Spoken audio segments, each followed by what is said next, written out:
So we're at very, very interesting, pivotal times in history. And as a friend of mine said to me just recently, this pivotal moment is one in 100 years. So what lies ahead of us will be quite different from what we have experienced in at least the last 40 years.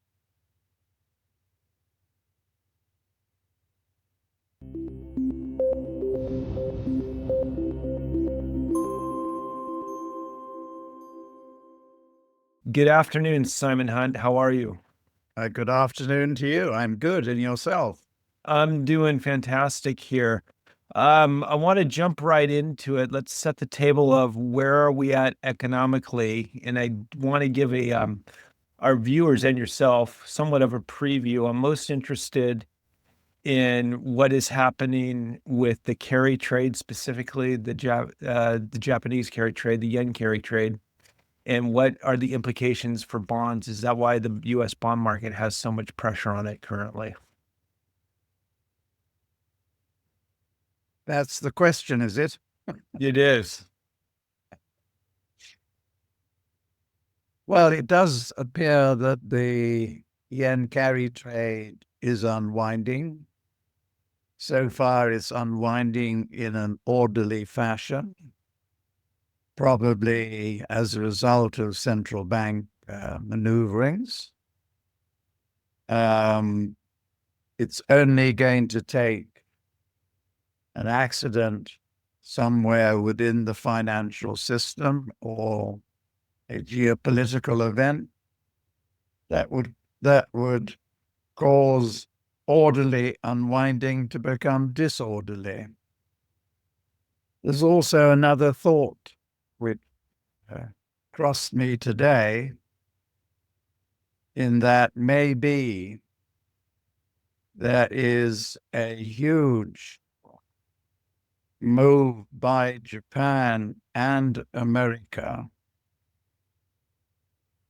through Japan's holdings of US treasuries to use that as the base to develop a sovereign wealth fund. Now, this is only crossed my path today, so I don't want to go into it, but it's an interesting concept.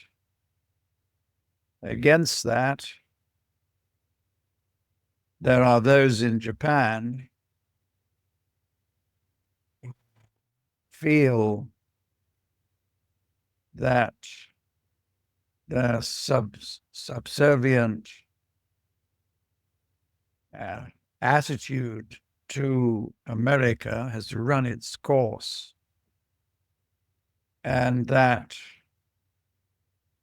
on long-term planning, the probability is that China will be the dominant power in Asia.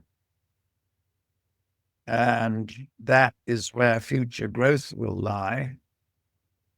And therefore, Japan, South Korea, and Japan, as they've already had meetings to establish a new alliance, could become the platform for a much wider Asian alliance in competition to America. But this really all depends on what is Trump really after. Does behind all his posturing lie the possibility of joining the BRICS multilateral world? In order to do that, he has to cause these disruptions both internally in America and externally. However, I think for the moment anyway, our stance is that he wants to strangle BRICS because of their future authority and power, if allowed to mature, which would then be a risk to America's hegemony.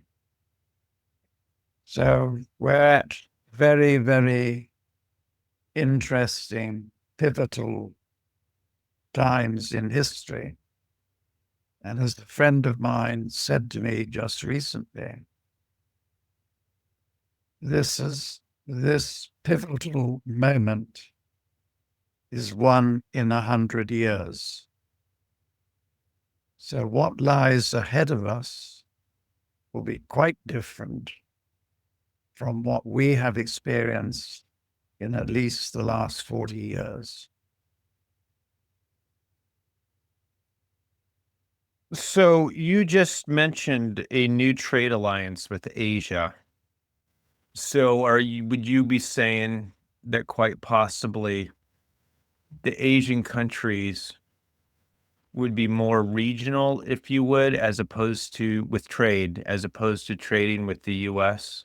And what are the implications with that with treasuries? Because Japan and China, correct me if I'm wrong, are the largest US debt holders. That's not good for. I could actually, just to make you laugh, the second largest holder of treasuries is tiny UK. Interesting. That's actually very interesting. Yeah, in the latest numbers for March, just shows you how subservient the UK is to America. Wow. It's pathetic. Yeah. Look at our GDP, and we're now the second biggest holder of US treasuries. Wow. The implication, I mean, we could go a lot of different ways with that. But okay, but China and Japan are very, I would say, the top two of the three largest debt holders. Yeah. of Now US I debt. take the point. I mean, you have to think that China's holdings of US treasuries is one of the cards that they are holding in negotiations. Mm-hmm. My take is when the 90-day reprieve period has ended, that China is not going to give in at all. They will stand firm. And they have already, on some important plastic product, I've forgotten the name, they've imposed a very hefty tariff on America's imports, that material. So everything, I think that when Xi was in Moscow recently, that a game plan was established, which basically set out that Russia will remain firm in Ukraine. Any peace plan will have to be acceptable to Russia. Their demands are very firm.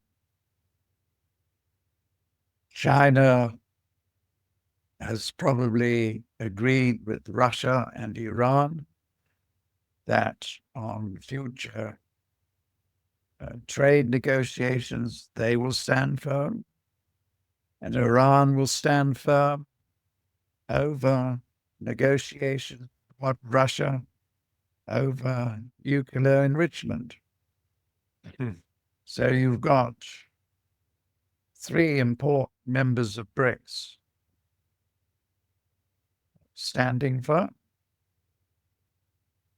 So it's up to Washington to decide what they want to do. Yeah, I was just about to mention that. It seems like it's already a standoff between the BRICS, if you would, or the major players in BRICS versus the US. Yeah. Gosh. Um, and it seems like since China is such a large debt holder, they have all the cards. Correct me if I'm wrong. They have most of the cards, It's and so they have prepared contingency plans should there be an impasse on tariff negotiations. They have held back any stimulus, or they've held back most stimuli measures.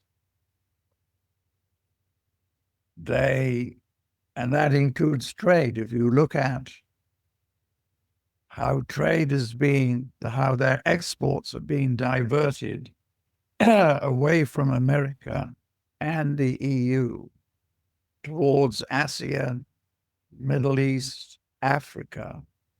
It's a gigantic move. I've forgotten the numbers, but it's huge.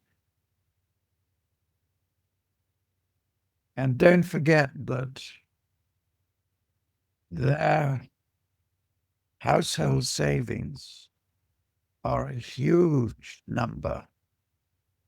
I think last year, from memory, around 4 trillion. And their gross savings are 37% of income. So you only need to reduce their savings level and raise their consumption level just by a tiny notch. And that wipes out all of China's exports to America. So they have contingency plans. And I think the game that they will play in enticing households to spend a little bit more is through improvements on pensions and social welfare. Mm-hmm. Okay. So, what role does Russia play in all of this? And I talked to another guest recently who stated he thinks Russia will actually be the guarantor of Europe. What are your thoughts on that? What role does Russia play in this new world? Pivotal. Short answer. But I think to answer your question, you've got to ask what's going to go on in Ukraine. Yeah. So my take is this. European leaders have so many domestic problems, like huge debt between governments and households. I've actually just added up the numbers. And for every 1% growth in Eurozone, you need 1.5 of debt. What? So you've got debt issues, you've got immigration issues, you've got electorates who despise the power being wielded on them from Brussels. Mm-hmm. You've got Germany, according to my friends, risking civil uprising next year. So EU leaders need a diversion from their own problems. And what better way than war? Mm-hmm. Going in to support Ukraine with air power, equipment, manpower. I think this is a big risk by the end of this year. And he's prepared for it. Right across the front line, Ukraine is being pushed back. People talk about Russia doesn't have the manpower to continue the war. That's nonsense. According to my friends in Moscow, you have every month around 60,000 volunteers from the youth side of the population signing up to join the forces. I think that probably, well, first of all, there was an attempt to assassinate Putin when he was in Kursk just recently. His helicopter was being attacked by something like 100 drones, so I was told. Yeah.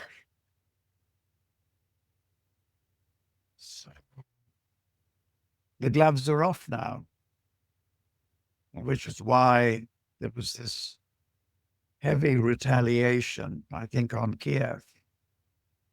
But Russia has, in the northeast, about 300,000 troops ready to move on to Kiev. They have another 100,000 in the south ready to move on to Odessa. And the bulk of the forces are in the center, moving towards the Dnieper River and beyond. And the Russia's commander general issued a statement just the other day saying that we have 640,000 troops in Ukraine. No, 640,000. How many can NATO put together? Right. 60,000? Right. I don't know. From Germany. But no, nothing like those numbers. Yeah. So my take is this. Russia will take control of what it wants in Ukraine. I suspect that Trump understands this and is quite deliberately allowing this to happen so that the two parties can sit down and negotiate a proper peace plan, the basis of which will be the future security architecture, not just of Western Europe, but the whole of Eurasia. That will exclude any peacekeeping forces by NATO or any NATO member country. Russia will have that control. Russia needs that control for its own security purposes, because in a few years' time, America will have hypersonic missile technology or the equivalent, and drawing the borderline at the Dnieper River would not give Moscow's satellite radar systems sufficient warning. So the clock is ticking. We've got,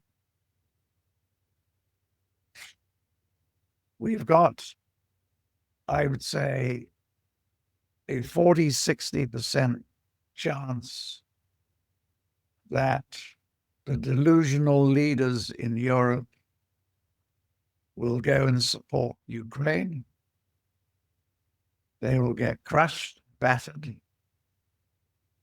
Or if they don't go in,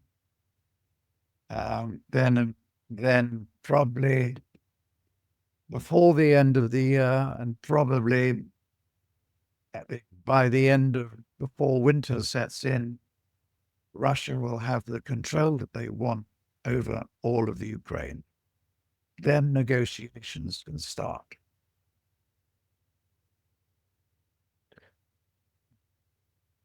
Who's going to control the Ukrainian assets? It will be Russia then. Yes. And I doubt Russia will allow American mine engineers and others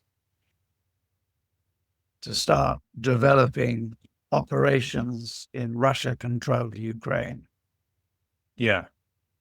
That wouldn't make any sense when they hold all the cards. And again, I mean, Russia holds all the cards. There's another blowback.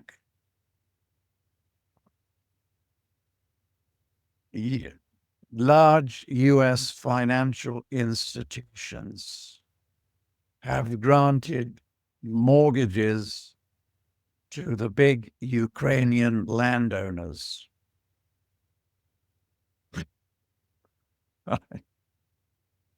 I needn't say any more.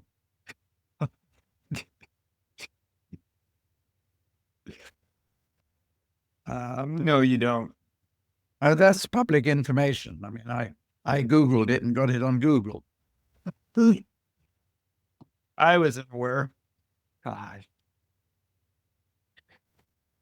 So what does really Europe look like then within the next handful of years? It seems, again, going back to my question, or maybe it's a point, seems like Russia holds all the cards. I think it is Russia, China, and Iran who hold all the cards. They're operating Together. very closely together. They don't make a move on their own without discussing it with the other two. That's my understanding. And that's the I, that's the R, and that's the C in BRICS. Yeah. I guess you could look at it like that. I want to get to the Middle East and Iran. So Trump was just over there supposedly cutting deals. What is going to happen with all of that? That's what I want to know. And it seems like Israel and Netanyahu is being more, I don't want to say isolated, but not as influential.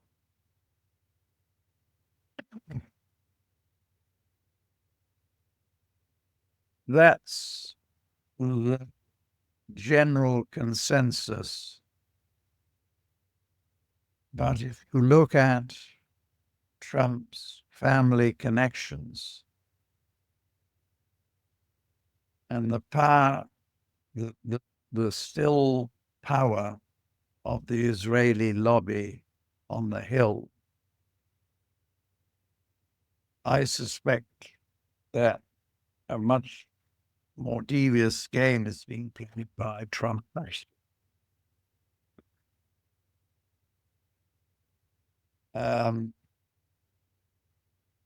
I think that there's obviously on the Israeli side a wish, certainly by the cabinet, to destroy or attempt to destroy the center of evil, their views. The problem is the Pentagon knows full well that any attack on Iran, either jointly by America and Israel, would lead to severe losses on America and Israel, if not the destruction of Israel. So I think the end will be, if there's no agreement over nuclear enrichment, which as things stand at the moment, does not appear to be, that no agreement will appear, then I think Trump hopefully will listen to the Pentagon and therefore won't go down the attack route, go down sanctions and economic retaliation, which might well include trying to stop the flow of oil and petrochemicals out of Iran. On the other hand, if Trump tried that, Iran could retaliate, and have said they would retaliate, by shutting down the Straits of Hormuz, in which about 20% of world's oil supply flows. So, bottom line, it's a toss of the coin. How things pan out. To me, the Gulf countries don't want a war. They've effectively paid their protection money. The interesting thing is, post Trump's visit to the Gulf countries, a very well-known Arab journalist set out the Arabs' view of his visit, and it was quite different from what Trump was making it out to be. They were not supportive of what, there was big question marks. And certainly when I read the piece, I came away with the feeling that Arabs in general don't want America in the Middle East, don't want the colonial empires trying to sort out Gulf countries' problems. So, another pivotal moment in history.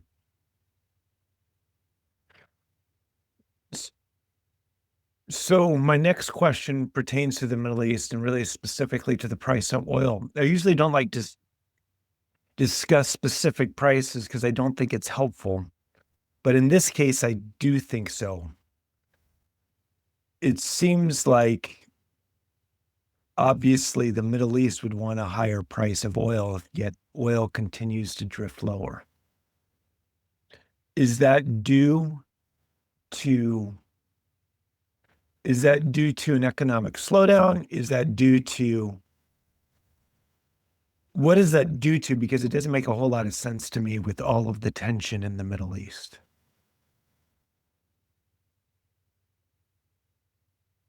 I think that over the coming months, we'll see oil prices fall below $50, which is what Trump wants to see. Yeah. Short term. Though the oil producers in America don't want to see that. But then when we look at 2026, we have oil around 75 to 80. Oh, gosh. Probably on the back of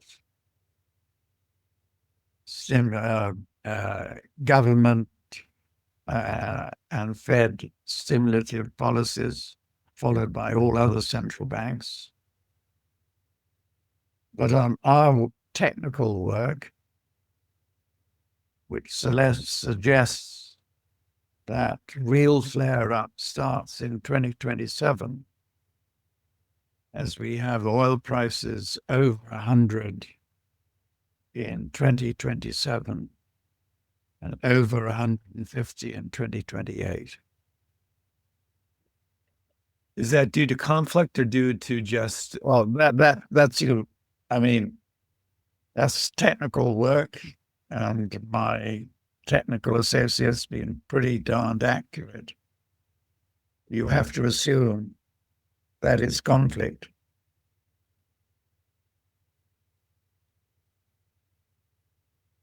The oil price is telling me that.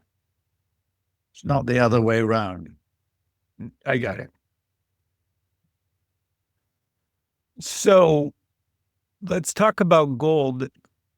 And my question really is, it seems to be, and I want your comment on it, and maybe it's not a question, it's a point. It seems like it's starting to assume its traditional monetary role in economics. It's been so strong here, and you can make an argument it's been strong for 25 years, but it's been so strong recently at these levels. And every time it gets slapped down or even hammered down, it's getting bought.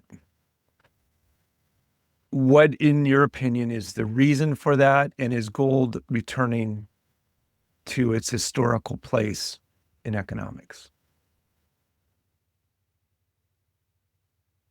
Well, to answer the second part of the question first, gold is coming back as a collateral within the global monetary system. You have central banks that are diversifying their portfolios of fiat currencies, which includes the dollar, or buying gold. I think I've said for a long time that one day Beijing will announce that its currency is supported by the gold which its citizens own. Mm-hmm. Which, when you do the sums taken off the Shanghai Gold Exchange since its inception in 2002, you come to something like 25,000 tons. But I think the next kicker, this is slightly speculative, is that during the BRICS summit meeting in Rio, I think it's in July, whether they announced it or not, I'm not sure. But they will have formulated a plan to back their currencies with gold. And that will be linked also to the Chinese currency. The details are a bit sketchy at the moment, but emerging from that summit meeting, I don't know whether they'll announce it or not,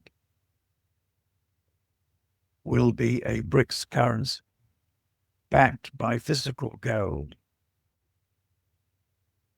And there will be in BRICS countries gold vaults into which each country will deposit so much gold, so that if, for instance, Iran is trading with, say, South Africa, there is a gold vault in each country, so they just switch their gold, depending on, the currency will be linked to gold. So the gold just swaps to the amount of the currency. I think something like that is under discussion. So if that's the case, and if and when that happens, if we think gold price is high now, just wait, right? Correct. And don't ask me to what level. No, I don't like that question either. Really, I guess, as we're landing the plane here, what final thoughts do you have that all my listeners and viewers, and again, you get anywhere from 10 to 30,000 views on every discussion talk that we have.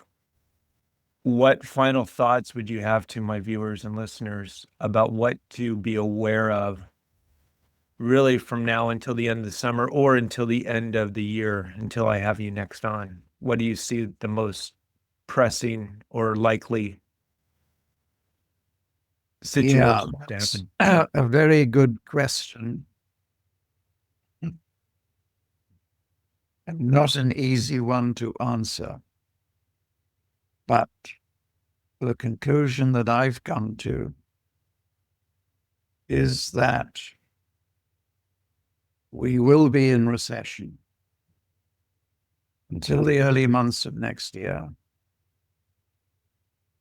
that we will have an equity correction sometime in the summer, followed by a second correction towards the end of the year. Sometime before year end,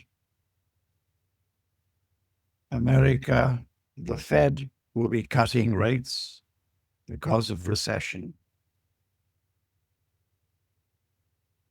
And the government will be introducing their tax cuts, etc.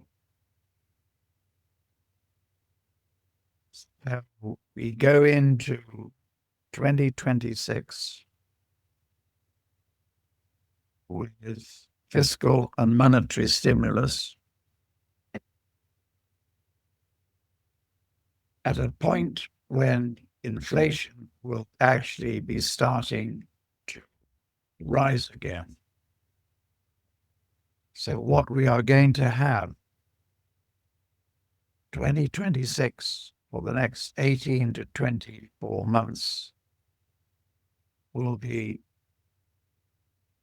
a global recovery with a high inflation bias, US and global inflation by sometime in 2027 in high double-digit numbers, which means that long bonds like 10-year treasuries will be over 10%. Gosh. Goes back to 1981. Right? Yeah, no, I can see it. I am not disagreeing with you. I can see it. Then the whole system has crashed. That's it. I mean, how can the system survive if that happens? Yeah, it's crashed. But the less benign forecasts, End on a good note. which I give a 40 to 60% chance, is that governments and central banks won't be able to inflate their way out of the system, and that we have ongoing inflation, ongoing recession into 2028. Yeah. Even that will have a high inflation bias. It's very, very interesting.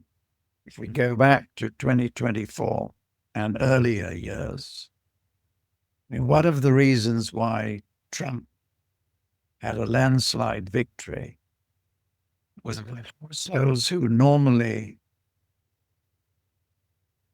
vote Democratic vote for him because they saw the real inflation in their weekly and monthly bills. Larry Summers took the CPI methodology back to 1983 and came out with a CPI figure for last year of 9%. The guy that I followed, John Williams of Shadow Government Stats, has religiously taken the workings back prior to Arthur Burns in the 1970s, when he started tampering with the workings of the CPI, because he did not want to raise rates in the mid-70s. And he comes out with an inflation rate last year, 10%. Mm-hmm.